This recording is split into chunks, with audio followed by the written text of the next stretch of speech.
Welcome to this tutorial video.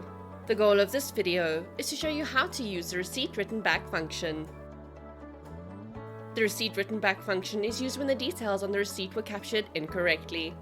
Receipts can be written back if any payment or data details were captured incorrectly, payment was linked to the incorrect invoice, the method of payment was captured incorrectly, or the incorrect amount was captured.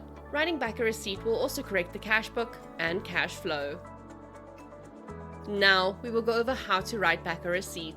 Please note that this video will start on the account details screen. For more information regarding the account details screen, please refer to the account details overview user manual linked in this video's description.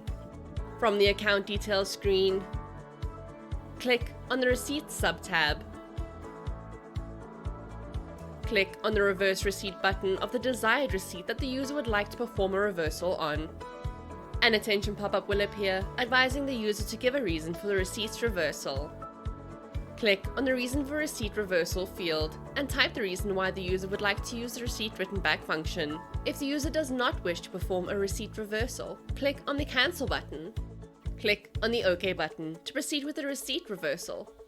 The receipt will be reversed and the amount will be reset to 0. For more information regarding capturing receipts, please refer to the Receipt Screen Overview user manual linked in this video's description.